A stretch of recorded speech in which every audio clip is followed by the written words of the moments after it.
District Attorney's Office. So I'd like to turn it over to Investigator Lewis, who spearheaded the investigation, for more of the details.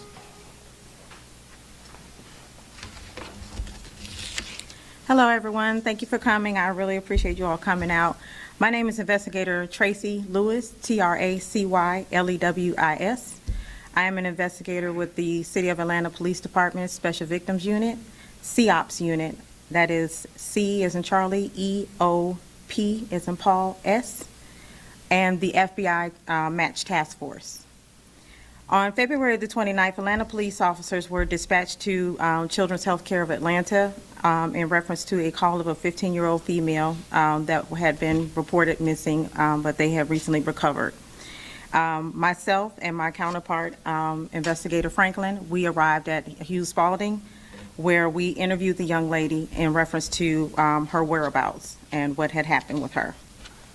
She was able to provide details stating that she had been trafficked. She had been reported missing back in February, and this is now I'm sorry, she was reported missing back in December, all the way up until February. She was able to provide us names of the suspects, which were the traffickers, as well as that evening we were able to obtain the identification of one of the traffickers that was holding her. This trafficking situation was located where she was being held it was in DeKalb as well as in Atlanta. It started in DeKalb County, and then she was then transported to Atlanta. During this time that she outlined everything, she identified one suspect at the moment as being Albert Wells, and she accused him of trafficking her for sexual servitude. During a forensic interview, she mentioned she was speaking to us about what was going on with her, and she was providing more information. During this interview, the forensic interviewer found out that she remembered a case where she interviewed another young lady who was also a trafficking victim, and she was able to link these two cases together. She then in turn got me in contact with Detective Benton and Detective Marison with the DeKalb County DA's office and DeKalb County Police Department, and from that the investigation began to come together. It was determined during this joint investigation that the victim, as well as possibly 3 other victims, were trafficked by these men that we have in custody at this moment in time. It was determined that these sexual servitude trafficking situations took place in DeKalb County, firmly in DeKalb County, and firmly in Fulton County.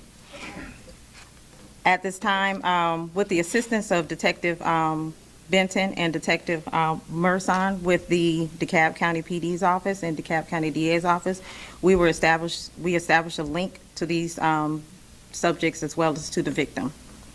The subjects that we have in custody at this moment in time are Albert Wells, Eugene Smith, Talbot Blunt, and also subsequently during our investigation we determined there was another male that was charged, and his name is Levi Sears. At this moment in time, the main focus that we're having this press conference is to shed light on that we have one more outstanding suspect. That suspect's name is Harold Poole, Harold, P as in Paul, OOLE. If anyone knows the whereabouts of Mr. Harold Poole, please call 911 or either Atlanta Police Crime Stoppers. You can get you can call anonymously, or for a possible award up to $2,000. The phone number for Crime Stoppers is 404-844-TIPS. 404-844-TIPS. This does remain to be an ongoing investigation. Like I said, we do have other victims out here that we're going to have to speak to and get them to identify our subjects. Anything pertaining to charges, the Public Affairs Office will speak to you all about these gentlemen's specific charges. I want to take a moment and just want to thank our partners with this investigation and with any other human trafficking investigation that we have. Just want everyone to know that local law enforcement and nationwide law enforcement, we are working together very profusely to stop this trafficking issues that we have in this country. I want to thank for this case specifically DeKalb County DA's office, the DeKalb County Police Department, as well as the Center for Child Advocacy, and the Department of Family and Children Services, and the FBI. Thank you.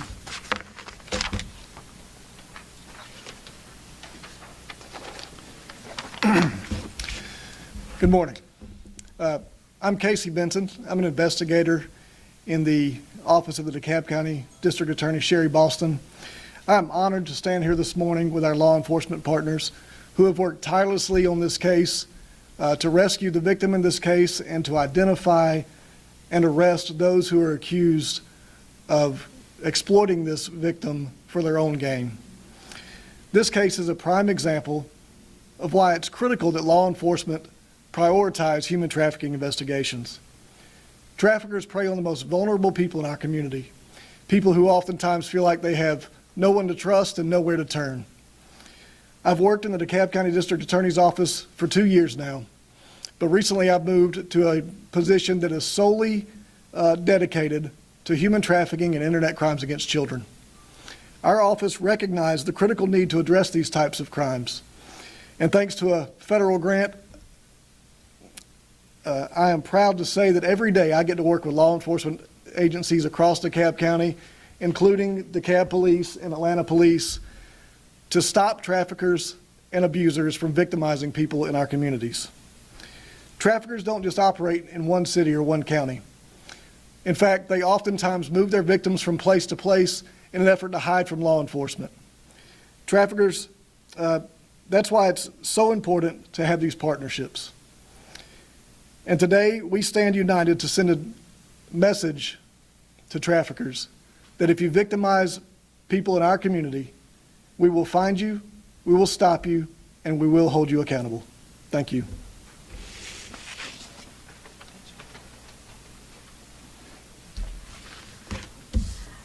I want to thank you all for coming out today. The last thing I want to make very clear is that this press conference is not just to highlight the accolades of our investigation. This is also to show and shed light on that we're looking for this gentleman, Mr. Harold Poole. He is outstanding. He does have warrants for his arrest pertaining to this case. And then again, if anyone has any information pertaining to Mr. Harold Poole's whereabouts, they can contact 911 or they can contact the Atlanta Crime Stoppers at 404-577-TIPS, and they can remain anonymous. Thank you so much for your time. Yes. Can you give us the ages of the other victims? At this time, I don't have their ages, but they range from ages of 14 to 16 years old. To 16? 16. Investigator, can you walk us through how they would operate? How would they get these victims? So a lot of these young ladies, unfortunately, and young men, they are already in foster care or in the foster care systems, but that's not always how we get our we have victims.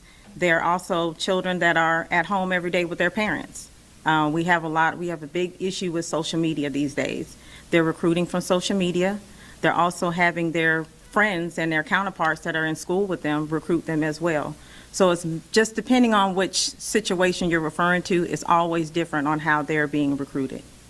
So would you describe this as a sex trafficking ring? Is there multiple victims other than these 3 that you've identified that you think maybe are still out there, or? As of right now, the only thing that we know of is the 3 victims that are remaining that we need to speak with. If we determine later on in our investigation that there are more, then we'll expand it further. You said 3 victims you need to speak with. You haven't identified them yet? No, we have identified them, but we just need to speak with them. When you talk about them being lured on social media, the boys and girls who fall victim to these people, I know they're not just saying, hey, come work for me. I'm going to put you to work having sex with strangers. What is that message that lures these otherwise, sort of lost or good kids into being victimized this way? How are they targeting them so effectively? So it's like with most of us that were teenagers once upon a time. you lure them in with freedom, partying. They can come and party with them, hang out. A lot of times you have subjects that are trying to become their boyfriends. They start off being nice and buying them things and everything, showing them love and affection, and then all of a sudden they have to start proving their love. Or either it turns into a situation to where they just come back one day from getting them something to eat and they just began beating them and just telling them that they're going to do this. So it's many different varieties of ways that traffickers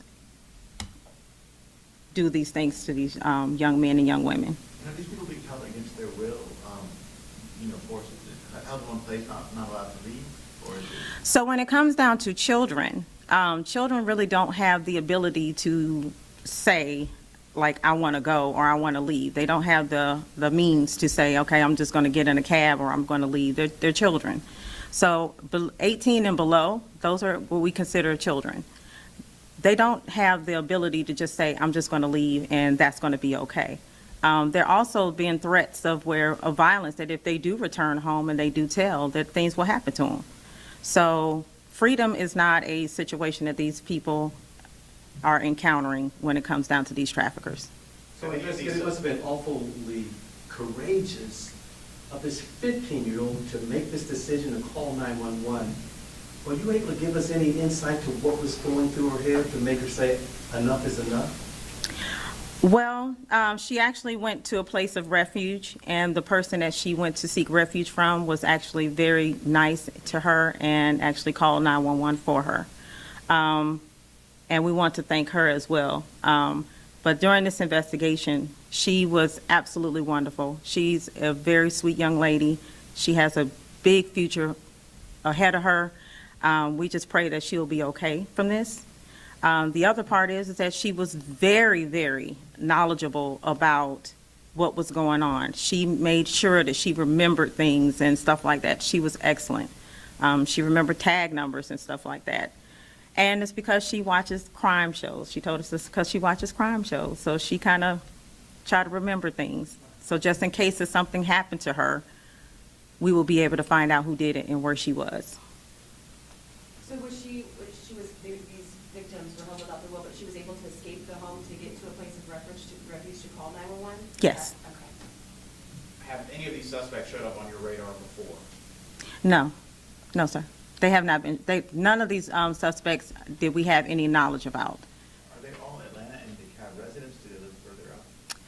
So none of them are Atlanta residents per se. One, Mr. Smith, had an apartment here in Atlanta where the victim was being trafficked out of, but however, he has been since evicted from that location, and he was living in DeKalb.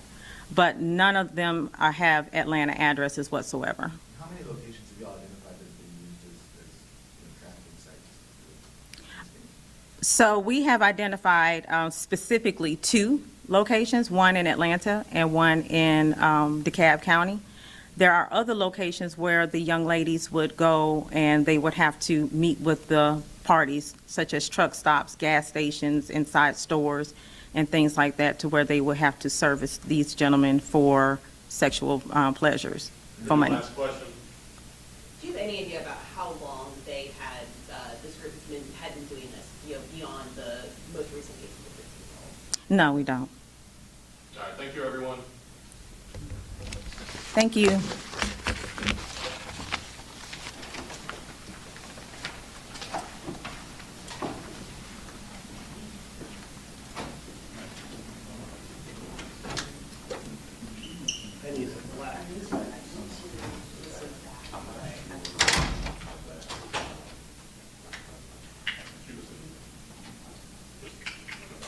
You guys are gonna send us the actual I think- PDFs of these? So, yeah, we may be able to share exactly this, but if not, we'll get you the stuff that was shown. And I think we're gonna work on these specific charges. Which one is the- Okay. For these folks.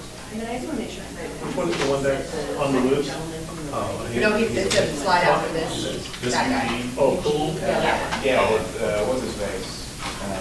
You wanna take a photo? Oh, yeah, well, yeah. Yeah. Yeah, Oh, okay. okay. But I think that needs to go accurate for us. Yeah, she did say a different name for the second victim. Or when you go to die. Right. Yeah, let me double check. Okay, thank you.